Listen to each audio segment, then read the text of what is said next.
এবনু তুই কাঁদছিলি?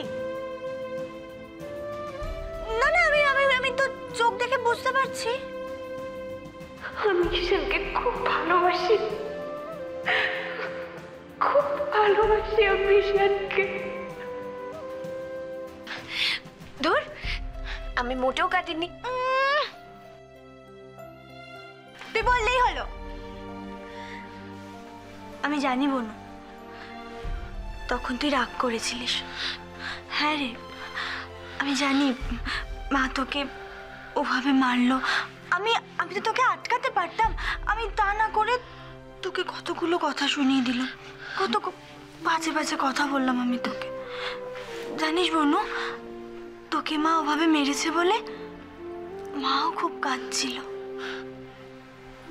না রে, আমার জন্য তো মাকে ও বাড়িতে কতগুলো কথা শুনতে হলো।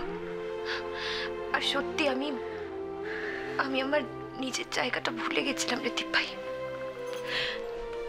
মা আমাকে শাসন করে আবার আমায় ঠিক দিকে নিয়ে যাচ্ছে। কোনো ভুল করেনি মা, একদম ঠিক আছে। আমার সোনা বনু। এই হচ্ছে আমার মেয়ে। কোনো অবস্থাতে যে হার মানবে। কি করে হার মানবো? এটা তোমার থেকে শেখা।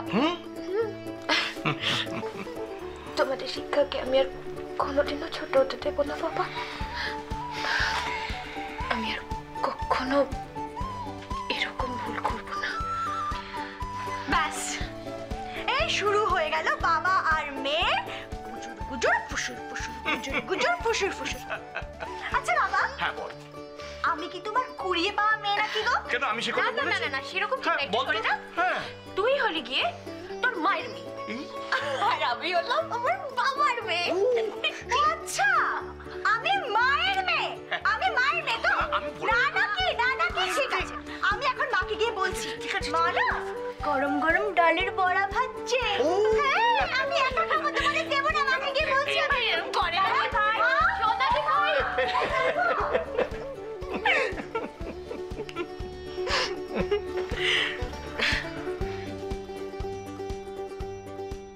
আমি সত্যি আমার বাবার মেয়ে, তাই না বাবা?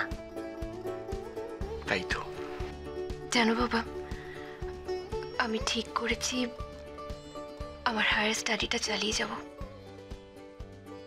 আর তার জন্য আমি একটা চান্সও পেয়েছি।